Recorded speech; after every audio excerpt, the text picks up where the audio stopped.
Incoming transmission. Radio Rebellion. Are Gray Jedi a part of the current Star Wars canon? In this video, I will explain why I don't think that the Gray Jedi philosophy works in Star Wars. With that said, if you are pro Gray Jedi and identify with what they represent, good for you. I'm here to have a discussion, not tell you what to believe or what not to believe. According to Wikipedia, the term Gray Jedi was used by Jedi and Sith to describe Force users who walk the line between the light and dark sides of the Force. It also described Jedi who distanced themselves from the Jedi High Council and operated outside the strictures of the Jedi Code. Some would call Qui-Gon Jinn a Gray Jedi because he didn't always follow the Council, but he never veered from the light.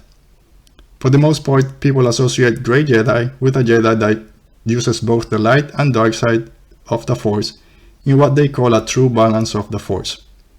A recent example of a possible Gray Jedi was Ahsoka Tano, that after being removed from the Jedi Order, she followed the light side and still operated somewhat under the teachings of the Jedi Code. The Gray Jedi gained popularity again with the release of the leaked Episode 9 scripts, which alluded to Rey finding a balance between both sides of the Force when she killed Kylo Ren's new master in what they say was an act of necessary rage, aka went to the dark side. On the astral plane, Yoda and Luke speak to her and say, "Taught us much you have, succeeded where we have failed, narrow was our point of view. You chose to embrace the dark side and the light to find the balance within. Coexist they must, as such feelings do in all of us." That to me, that Gray Jedi philosophy goes against what it means to be a Jedi. You basically become judge, jury, and executioner at that point. Killing or using the dark side in anger or revenge does not make you a Jedi of any kind. You can still call yourself a Force user, but not use the term Jedi at any point. Give yourself another name. The movies and TV shows give us plenty of examples of when a Jedi could have used the dark side to finish their opponent, but they knew this to be wrong and stayed in the light. The reason that Darth Vader turns back to the light is not just because he saw the Emperor about to kill Luke. It was because when his son had the opportunity to kill him, in anger, he decided not to. That he was not that person, and that he forgave his father because Luke knew that Anakin had been manipulated into becoming what he had become, the Dark Lord of the Sith.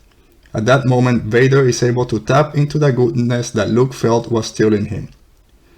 Luke could have gone all dark at that moment, and he almost does, when Vader mentions Leia and turning her to the dark side instead. Luke starts losing it, and using his anger and rage to finally overtake Vader and beat him down, which is the same reason he failed during his battle with Vader in the dark side cave in Dagobah. He let his anger for his father take over, and if he lets him be consumed by it, he would be lost to the dark side.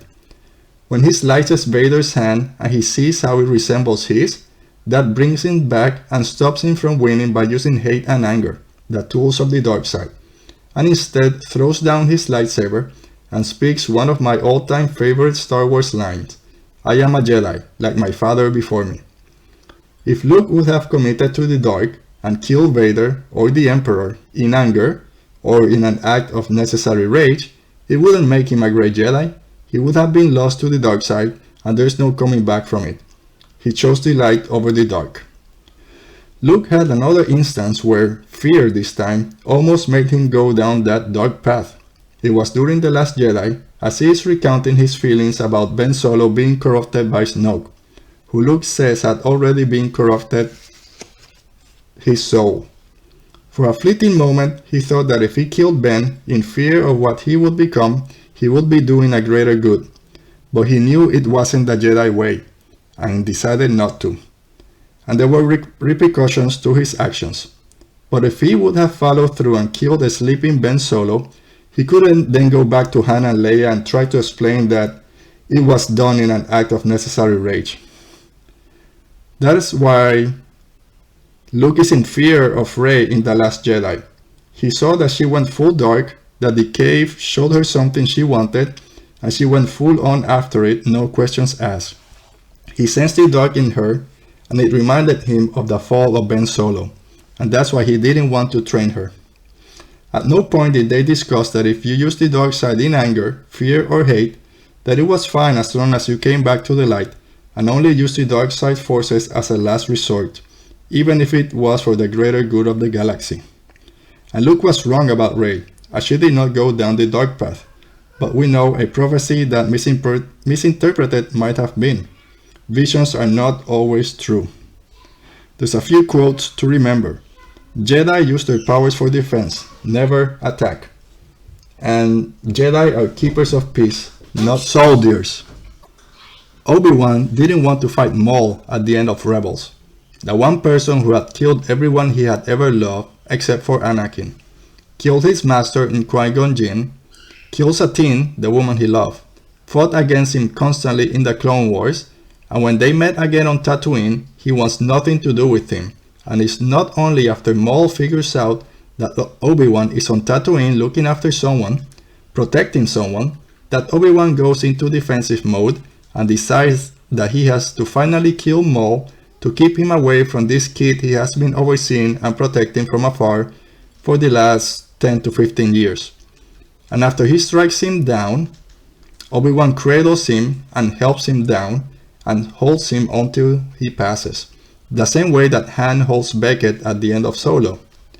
Because he knows that Maul has been used by everyone and manipulated throughout his life, only used for his power and skill, and decides to treat him like a human being, and comforts him. With his last words, Maul asks if him, referring to Luke, is the chosen one, and Obi-Wan says, yes.